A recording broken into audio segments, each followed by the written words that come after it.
പവിത്രത്തിന്റെ ഒരു അപ്കമിങ് എപ്പിസോഡിലേക്ക് എല്ലാവർക്കും സ്വാഗതം. കമലാമ്മയും ശ്രീജയും വിക്രമിന്റെ വീട്ടിലെത്തുന്നുണ്ട്.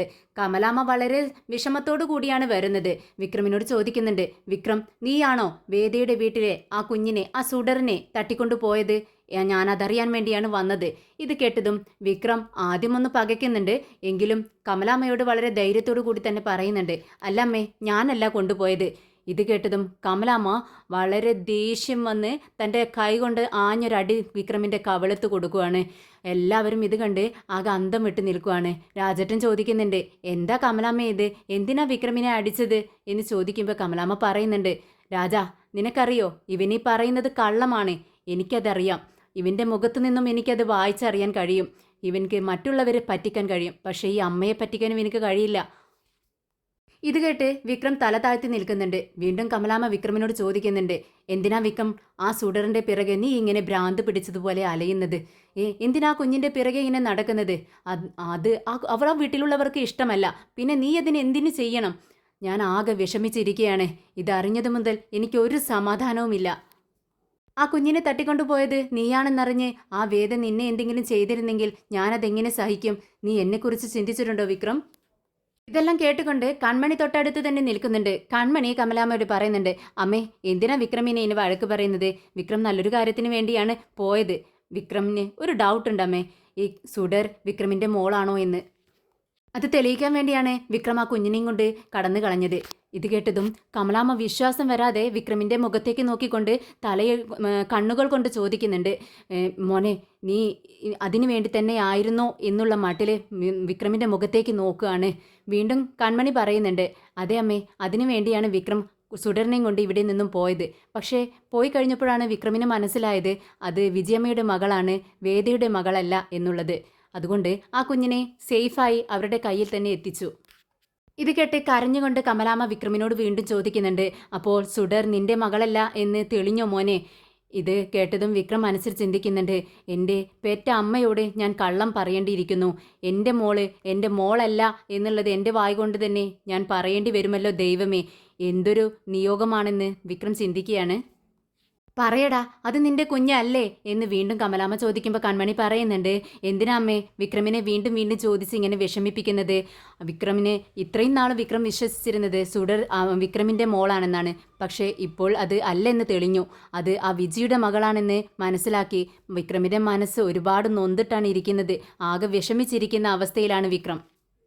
വിക്രം പാവമാണമ്മേ. വീണ്ടും വീണ്ടും ഇതേ ചോദ്യം വിക്രമിനോട് ചോദിച്ച് ആ മനസ്സ് വിഷമിപ്പിക്കണോ അമ്മേ? എല്ലാം കേട്ട് വിക്രമിനെ ഒന്നും പ്രതികരിക്കാൻ കഴിയാതെ നിൽക്കുന്ന ഒരവസ്ഥയിലാണ്. ഒന്നും മിണ്ടാൻ കഴിയുന്നില്ല. എന്നാൽ കമലാമ്മ വീണ്ടും ചോദിക്കുന്നുണ്ട്, എന്തിനാ മോനെ ദൈവം നിന്നെ ഇങ്ങനെ ഇട്ട് കഷ്ടത്തിലാക്കുന്നത്? എന്തിനാ ഒരുപാട് വിഷമങ്ങൾ, എന്ത് തെറ്റ് ചെയ്തിട്ടാ നിന്നെ ഇങ്ങനെ വിഷമിപ്പിക്കുന്നത്? എനിക്കറിയുന്നില്ല ദൈവമേ എന്നിങ്ങനെ പറഞ്ഞ് കമലാമ്മ കരയുന്നുണ്ട്. എന്നാൽ കമലാമ്മ ഇങ്ങനെ കരയുന്ന സമയത്തെ വിക്രമിനെ ആശ്വസിപ്പിക്കണമെന്നുണ്ട്. അമ്മ വിഷമിക്കണ്ട, സുഡർ എൻ്റെ മകള് തന്നെയാണ്, എൻ്റെ സ്വന്തം മോളാണമ്മേ എന്ന് പറഞ്ഞുകൊണ്ട് അമ്മയുടെ തലയിൽ തലോടിക്കൊണ്ട് ആശ്വസിപ്പിക്കണമെന്ന് വിക്രമിൻ്റെ മനസ്സിൽ പറയുന്നുണ്ട്. പക്ഷേ അത് അങ്ങനെ ചെയ്യാൻ പറ്റാത്തൊരവസ്ഥയിലാണ് വിക്രം ഇപ്പോൾ.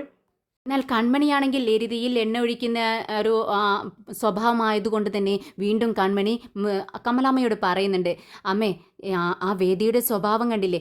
അവൾ വിക്രമിൻ്റെ മകളെ കൊന്നുകളഞ്ഞു, കുഞ്ഞിനെ കൊന്നുകളഞ്ഞു. എന്നിട്ട് മറ്റൊരു വിവാഹം കഴിച്ച് സുഖമായി ജീവിക്കുന്നു. ഇത് കേട്ടതും വിക്രമിൻ്റെ മനസ്സിൽ ദേഷ്യം കൊണ്ട് ഇരമ്പിക്കുന്നുണ്ട്. പക്ഷേ നമ്മുടെ ശ്രീജ പ്രതികരിക്കുന്നുണ്ട്, കൺമണി, നീ മിണ്ടാതിരിക്കുന്നോ? എന്തിനാ കാര്യമറിയാതെ സംസാരിക്കുന്നത്?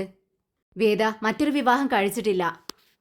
ഇത് കേട്ട് കൺമണി പറയുന്നുണ്ട്, വേറെ വിവാഹം കഴിച്ചില്ലെങ്കിൽ എന്താ ചേച്ചി? കണ്ടില്ലേ വിക്രമിൻ്റെ ഒരു അവസ്ഥ? താടിയും മുടിയും ഒക്കെ വളർത്തി എന്തൊരു കോലമാണിത്. ഇങ്ങനെ നടക്കുന്നത് ആർക്കും ഒട്ടും വിഷമയില്ലേ? ഇത് കേട്ട് കമലാമ്മ കരഞ്ഞുകൊണ്ട് വിക്രമിനോട് ചോദിക്കുന്നുണ്ട്, എന്തിനാ വിക്രം നീ ഇത്രയും സങ്കടപ്പെട്ട് ജീവിക്കുന്നത്? കണ്ടില്ലേ, അവൾ വളരെ സന്തോഷത്തോടു കൂടി അവൾ ജീവിക്കുന്നു. പക്ഷേ നീ ഇത്രയും വിഷമിച്ച് ഇത്രയും മോശമായ ഒരവസ്ഥയിൽ നിന്നെ കാണാൻ എനിക്ക് കഴിയുന്നില്ല വിക്രം. എന്നീ അമ്മയുടെ മനസ്സ് നീ അറിയണം, എൻ്റെ വിഷമം നീ മനസ്സിലാക്കണം. നീ ആ മനസ്സിൽ നിന്നും ആ രാക്ഷസിയെ കളഞ്ഞ് നല്ലതുപോലെ ജീവിക്കും മോനെ എന്ന് പറയുമ്പോൾ വിക്രം പറയുന്നുണ്ട്, അമ്മേ, ഞാൻ ഓൾറെഡി വളരെ വിഷമത്തിലിരിക്കുകയാണ്, ഒരുപാട് ടെൻഷനുണ്ട് എനിക്ക്. എല്ലാം കേട്ട് കൺമണി കമലാമ്മയെ സമാധാനിപ്പിക്കുന്നത് പോലെ അഭിനയിച്ചുകൊണ്ട് പറയുന്നുണ്ട്, അമ്മ വിഷമിക്കാതെ വീട്ടിലേക്ക് ചെല്ലൂ. എന്തായാലും വിക്രമിനെ കൊണ്ട് മറ്റൊരു വിവാഹത്തിന് സമ്മതിപ്പിക്കാൻ വേണ്ടി ഞാൻ ശ്രമിക്കാമെന്ന് പറയാണ്. ഇത് കേട്ട് കമലാമ്മയ്ക്ക് വിശ്വസിക്കാൻ കഴിയുന്നില്ല. കണ്ടോ, എന്ത് തങ്കപ്പെട്ട കുട്ടിയാണ് ഈ കുട്ടി, ഈ കുഞ്ഞിനെ വിവാഹം കഴിക്കാൻ പറ്റില്ല എന്ന് ഇവൻ പറഞ്ഞു. എന്നിട്ട് ആ വേദിയുടെ പിറകെ പോയി. എന്നിട്ടും ഈ കുഞ്ഞ് കണ്ടില്ലേ, അവന് വേണ്ടി സംസാരിക്കുന്നു. മറ്റൊരു പെൺകുട്ടിയെ കൊണ്ട് അവനെ വിവാഹം കഴിപ്പിക്കാമെന്ന് പറയുന്നു. ഈ കുഞ്ഞിൻ്റെ മനസ്സ് എത്ര നല്ല മനസ്സാണെന്ന് കൺമണിയെ നോക്കിക്കൊണ്ട് കമലാമ്മ പറയുന്നുണ്ട്. പെട്ടെന്ന് ശ്രീജ കമലാമ്മയുടെ കയ്യിൽ പിടിച്ചുകൊണ്ട് പറയുന്നുണ്ട്, അമ്മയുടെ പ്രഷറൊക്കെ ഇപ്പോൾ കൂടും, എന്തിനാ ഇങ്ങനെ ടെൻഷൻ അടിച്ച് സംസാരിക്കുന്നത്, നമുക്ക് പെട്ടെന്ന് വീട്ടിലേക്ക് പോവാം എന്ന് പറയുകയാണ്. അങ്ങനെ കമലാമ്മ വിക്രമിൻ്റെ മുഖത്തേക്ക് ഒന്നുകൂടി നോക്കുന്നുണ്ട്. എന്നിട്ട് ശ്രീജയുടെ പിറകെ അങ്ങ് വീട്ടിലേക്ക് പോകുന്നുണ്ട്. കുറച്ച് സമയം കഴിഞ്ഞതും ഒരു കവറെടുത്ത് വിക്രം രാജേട്ടൻ്റെ കയ്യിൽ കൊടുക്കുന്നുണ്ട്. എന്നിട്ട് പറയുന്നുണ്ട്, നമ്മുടെ നാട്ടിലെ പാവപ്പെട്ട പെൺകുട്ടിയുടെ വിവാഹമല്ലേടാ, ഈ ഇതിൽ 4 ലക്ഷം രൂപയുണ്ട്, നിങ്ങളിത് ആ കുട്ടിയുടെ അച്ഛൻ്റെ കയ്യിൽ കൊടുക്കണമെന്ന് പറയുകയാണ്. അതെന്തായാലും നല്ല കാര്യം വിക്രം, ഞാനിത് പറയാൻ വേണ്ടി ഇരിക്കുകയായിരുന്നു എന്ന് രാജേട്ടൻ പറയുന്നുണ്ട്. അപ്പോഴേക്കും കൺമണി അങ്ങോട്ടേക്ക് വരുന്നുണ്ട്. എന്നിട്ട് ചോദിക്കുന്നുണ്ട്, എന്താണ് ആ കവറിൽ? ഇത് കേട്ട് രാജേട്ടൻ പറയുന്നുണ്ട്, അത് കുറച്ച് ക്യാഷാണ്. നമ്മുടെ നാട്ടിലെ ആ പെൺകുട്ടിയുടെ വിവാഹമല്ലേ, അതാ കുഞ്ഞിനെ കാര്യങ്ങളെല്ലാം നോക്കിയിരുന്നത് നമ്മുടെ വിക്രമല്ലേ, അപ്പോൾ ആ പെൺകുട്ടിയുടെ വിവാഹം നടത്തി കൊടുക്കേണ്ടതിലും വിക്രമിന് ഉത്തരവാദിത്തമില്ലേ എന്ന് പറയുകയാണ്. ഇത് കേട്ടതും കൺമണി ചോദിക്കുന്നുണ്ട്, ഓക്കെ എല്ലാം ശരിയാണ്, പക്ഷേ അതിൽ എത്ര ലക്ഷം രൂപയുണ്ടെന്നാണ് ഞാൻ ചോദിച്ചത്. 4 ലക്ഷം രൂപയെന്ന് പറയുന്നത് കേട്ട് കൺമണി ഞെട്ടുന്നുണ്ട്.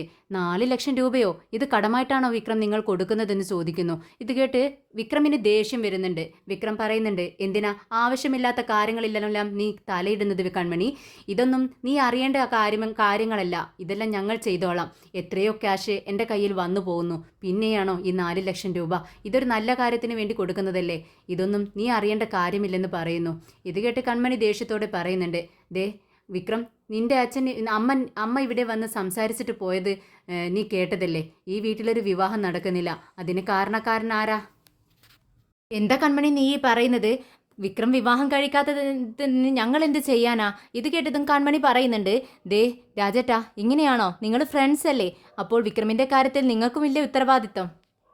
വിക്രം ഇങ്ങനെ ജീവിതാവസാനം വരെ ഒറ്റത്തടിയാനായി ജീവിക്കാനാണോ നിങ്ങളുടെയൊക്കെ ഇഷ്ടമെന്ന് ചോദിക്കുകയാണ് കൺമണി.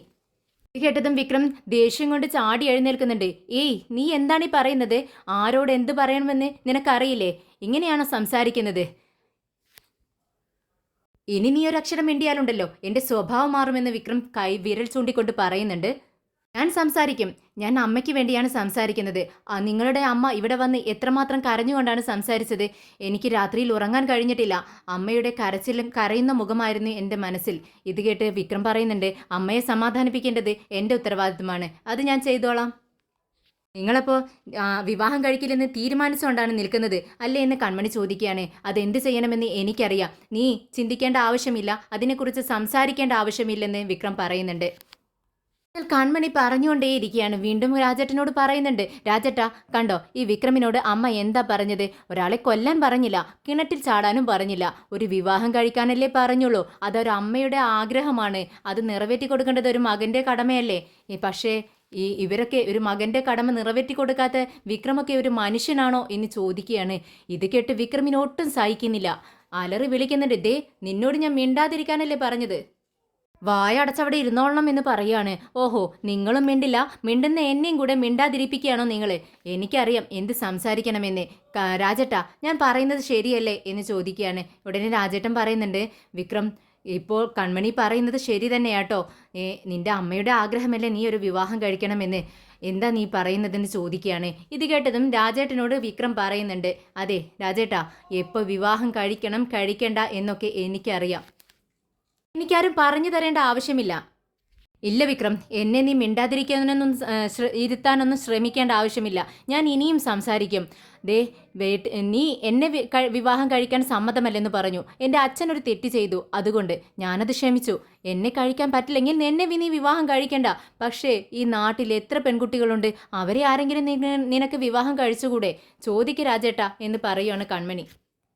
വിക്രം, ഞാനൊരു കാര്യം നിന്നോട് ചോദിക്കട്ടെ? വേദ നിന്റെ ജീവിതത്തിലേക്ക് വരുമെന്ന് നിനക്ക് വല്ല പ്രതീക്ഷയുമുണ്ടോ? ആ കുട്ടി നല്ല സന്തോഷത്തോടു കൂടിയാണ് ജീവിക്കുന്നത്. ഇനി നീ മറ്റൊരു വിവാഹം കഴിച്ചാൽ ചിലപ്പോൾ ആ വേദയും വേറൊരു വിവാഹം കഴിച്ച് സുഖമായി ജീവിച്ചാലോ? ഇത് കേട്ട് കൺമണി ക്രൂരമായി ചിരിക്കുന്നു. കൺമണി വിചാരിക്കുന്ന കാര്യങ്ങളെല്ലാം നടക്കുന്നു എന്നുള്ള ലെവലിലാണ് അവൾ ചിരിച്ചുകൊണ്ടിരിക്കുന്നത്. ഉടനെ അനിയൻകുട്ടനും പറയുന്നുണ്ട്, അത് ശരിയാണ് രാജേട്ടൻ പറയുന്നത്.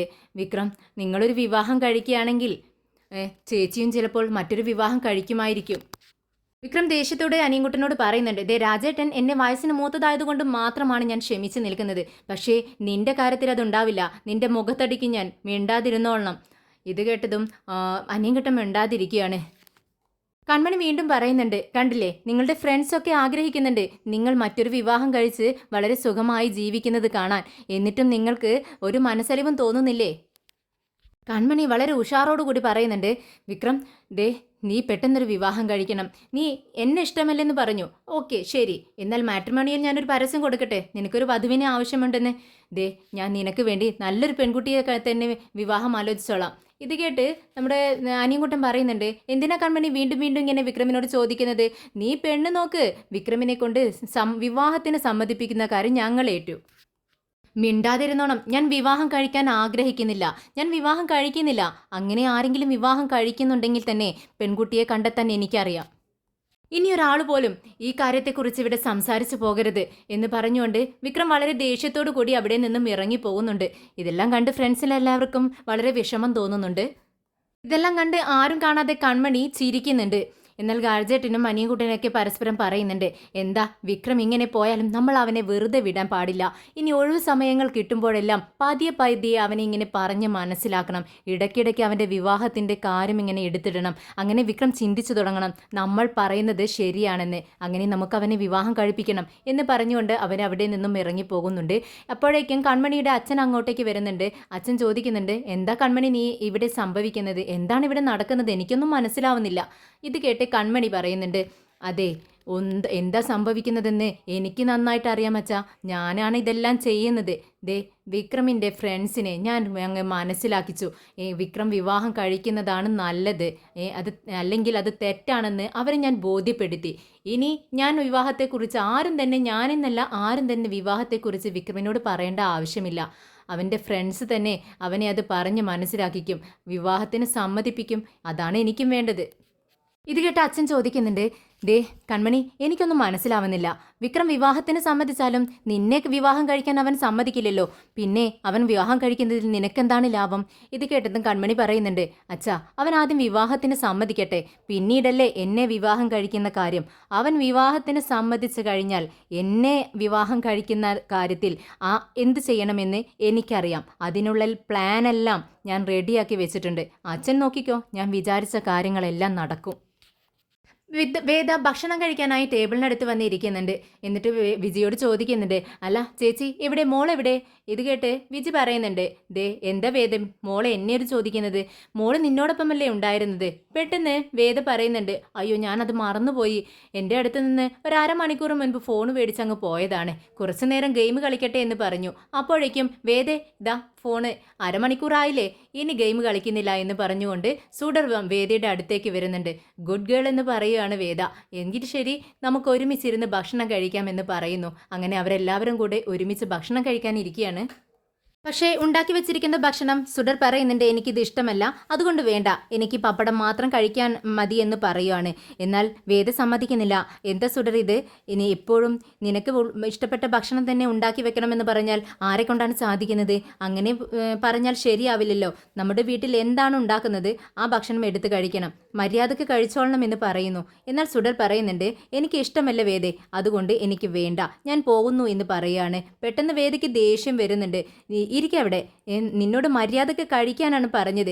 എത്ര ചെറുപ്പത്തിൽ തന്നെ നിനക്ക് എന്താ ഇത്രയ്ക്ക് വാശി എന്ന് പറയുമ്പോൾ വിജയമ്മ പറയുന്നുണ്ട്, വേദേ നീ ദേഷ്യം പിടിക്കാതിരിക്കേ, മോളോട് ഇങ്ങനെയാണോ സംസാരിക്കുന്നത്?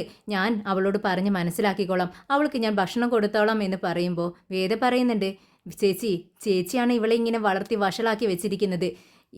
അങ്ങനെയൊന്നും പറഞ്ഞാൽ ശരിയാവില്ല. ഇവിടെ ഉണ്ടാക്കിയ ഭക്ഷണം അവൾ കഴിച്ചേ പറ്റൂ എന്ന് പറയുകയാണ്. എന്നാൽ പെട്ടെന്ന് ചാടി ഇറങ്ങുവാണ് സുഡർ. എന്നിട്ട് പറയുന്നുണ്ട്, എനിക്ക് വേണ്ട വേദേ, എനിക്ക് ഭക്ഷണം വേണ്ട, എനിക്ക് ഇഷ്ടമല്ല.